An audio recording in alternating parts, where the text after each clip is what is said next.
বন্ধুরা আজকে ফ্লিপকার্টে Redmi Note 12 Pro series place করে দিলাম অর্ডার এবং খুব তাড়াতাড়ি আসছে এবং তোমাদের সাথে একসঙ্গে অনেস্টি ট্যাগলাইন লাগিয়ে নিয়ে আসবো review and unboxing of Redmi Note 12 Pro series.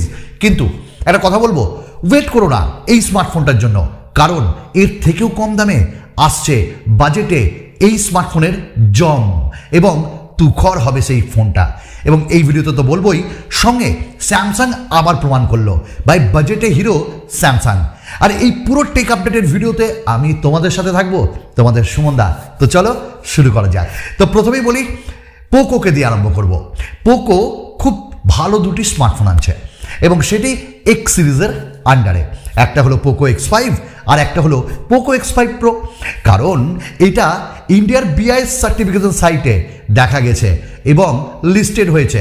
শুধু তাই না, 3C সার্টিফিকেশন সাইটেও এটা লিস্টেড হয়েছে এবং যে TDRA সার্টিফিকেশন সেটাও কিন্তু পেয়ে গেছে।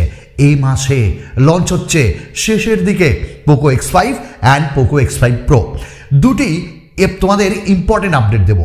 পোকো X5 যেটা, তাতে থাকবে কোয়ালকম স্ন্যাপড্রাগনের 695 এই চিপসেটটা, আর পোকো X5 Pro যেটা, সেখানে থাকবে কোয়ালকম স্ন্যাপড্রাগনের 7 Gen 2 এই প্রসেসরটা। এবং এটাই মনে করা হচ্ছে অথবা 778G এই চিপসেটটা এই স্মার্টফোনটিতে অর্থাৎ X5 Proতে থাকবে। এবং এইটি দাম কত হবে? পোকো X5 Pro 25,000-এর নিচে, পোকো X5 যেটা সেটা 20,000-এর নিচে। রেডমিকে দিয়ে Redmi Note 12 Turbo এই স্মার্টফোনটা এক্সিস্ট করছে এবং এই স্মার্টফোনটা ইন্ডিয়াতে হয় এই নামে আসবে, আদারওয়াইজ এইটি পোকো F5 সিরিজ নামে আসতে পারে অথবা Redmi K সিরিজ নামে। বাট এই স্মার্টফোনটায় স্ন্যাপড্রাগনের 7 Gen 2 এই চিপসেটটা থাকবে।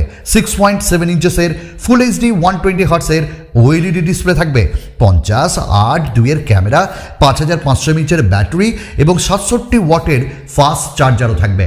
বাট একটা কথা বলবো, কোয়ালকম স্ন্যাপড্রাগনের প্রসেসর অলওয়েজ মিডিয়াটেকের থেকে ভালো, আর এখানে ওটাই হচ্ছে।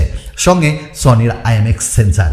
তো এক কথায় 25,000-এর মধ্যে রেডমি এটিকে লঞ্চ করবে এবং হয়তো ইন্ডিয়াতে পোকো বাবার নামে আসতে পারে। আমাদের নেক্সট আপডেট মোটো। তোমরা প্রত্যেকেই জানো যে মোটো দারুণ কাজ করছে, আর G52-র সাকসেসর G53 আসছে, তো এই মাসেই আসছে এবং বিভিন্ন সার্টিফিকেশন সাইটে এটা কিন্তু লিস্টেড।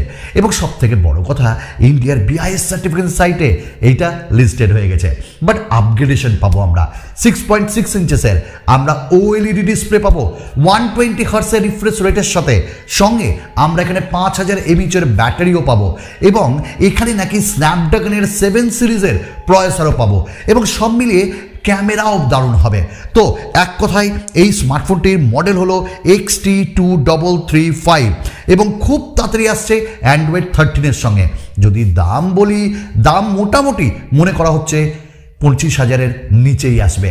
এবং মোটো যদি এটা স্টক অ্যান্ড্রয়েড দিয়ে করে, অ্যাডভার্টাইজমেন্ট থেকে দূরে, আমরা বলবো ওয়াও মোটো চালিয়ে যাও। আমাদের নেক্সট আপডেট হলো টেকনোকে দিয়ে।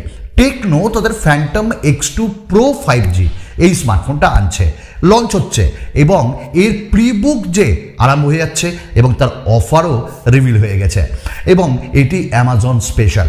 টুক করে বলে দিই, এই স্মার্টফোনটা কিন্তু 50 মেগাপিক্সেলের পোর্ট্রেট লেন্স, 50 মেগাপিক্সেলের ISO সেল থাকবে, 32 মেগাপিক্সেলের সেলফি ক্যামেরা, মিডিয়াটেক ডাইমেনসিটি 9000, 6.8 ইঞ্চেসের full HD plus dual curve AMOLED display, 120 হার্টসের রিফ্রেশ রেট, 12GB এবং 256GB, 5160 mAh ব্যাটারি, 45 ওয়াটের ফাস্ট চার্জার। এবং এই স্মার্টফোনটা কিন্তু নেওয়া কি ভালো হবে? যতই হোক টেকনো বলে কথা, আমি বলবো একটু দূরে থেকো, যতই হোক না প্রিবুক। আচ্ছা, এবার একটু কথা বলে নিব আমরা আরেকটা স্মার্টফোনকে দিয়ে। রিয়েলমি তাদের GT Neo 5 আনছে ভাই এই মাসে। ওটাতে আমরা আশ্চর্য না, আশ্চর্য এর পারফরমেন্সের না, ওখানেও দারুণ হবে। কিন্তু আশ্চর্য যেখানে প্রথমবার রিয়েলমি GT Neo 5-এর মতন ফোন 224 ওয়াট, ফার্স্ট টাইম এমন একটা ফোন যেখানে মোর দ্যান 200 ওয়াট যে মেজার্ড করা হয়েছিল পাওয়ার, সেটা পাওয়া গেছে। ভাবতে পারো কি অত্যাধুনিক হচ্ছে আমরা। আর রিয়েলমির GT Neo 5 কিল করবে 25,000-এর মধ্যে যদি লঞ্চ হয় বা 30,000-এ, আমরা বলবো কুন্নিস জানাই। আমাদের নেক্সট আপডেট স্যামসাং। স্যামসাং তাদের S23 সিরিজটা ওটা তো আনছে ফেব্রুয়ারির 1 তারিখে, এটা আনপ্যাকড ইভেন্ট হবে ইন্ডিয়াতে না চায়নাতে। আর এই স্মার্টফোনগুলো আসছে খুব তাড়াতাড়ি, তার টিজার ভিডিও স্যামসাং দিয়ে দিয়েছে। এবং S23, S23 প্লাস এবং S23 আলট্রা 200 মেগাপিক্সেলের ক্যামেরা, ইমপ্রুভ নাইট ফটোগ্রাফি, এত কিছু দিয়ে আনবে এবার স্যামসাং তাদের S23 সিরিজ। এবার একটু কথা হয়ে যাক আরেকটা দুর্ধর্ষ স্মার্টফোনের ব্যাপারে, এবং সেটা হলো ভিভো X90 সিরিজ। তোমরা প্রত্যেকেই জানো গগনচুম্বী দাম হয় এই স্মার্টফোনগুলোর। ভিভো X90 প্রো তার প্রাইস লিক হয়েছে, গ্লোবাল লঞ্চ আরম্ভ হচ্ছে এবং এটা জানুয়ারির 31 তারিখ লঞ্চ হবে। এবং মনে করা হচ্ছে যে X90 এবং X90 প্রো তার দাম মোটামুটি ওই 60 থেকে 90 হাজারের মধ্যে থাকবে। মিডিয়াটেক ডাইমেনসিটি 9200 এরকম চিপসেট এখানে থাকবে। বাবা দরকার নাই, শুধু ইনফরমেশন জন্য তোমরা জেনে রাখো। আমাদের লাস্ট আপডেট স্যামসাংয়ের A54 দিয়ে এবং স্যামসাংয়ের A23 দিয়ে। তো খুব তাড়াতাড়ি স্যামসাং A23 নিয়ে আসছে, একদম বাজেটে বাজিমাত করবে, ওটা আমরা গতকালও বলেছিলাম, যেখানে আমরা ভালো ডিসপ্লে, ওয়াটার ড্রপ নচ, 5000 এমএএইচের ব্যাটারি, এরকম অনেক কিছুই পাবো। But A54, what's about the A54? আমরা এক্সাইটেড। A54 স্মার্টফোনটা লঞ্চ হবে বলা হচ্ছে এই মাসেই। আর যদি এরকমই হয় তাহলে তো বলবো সোনাই সোহাগা।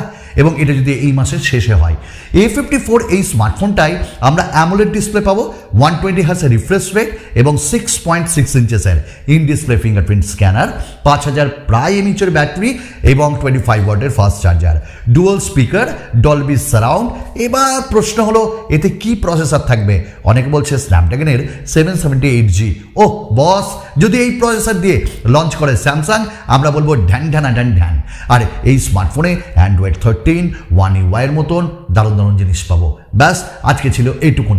বাট কত দামে লঞ্চ হবে ভাই? ধরে রাখো 35,000-এর নিচেই লঞ্চ হবে।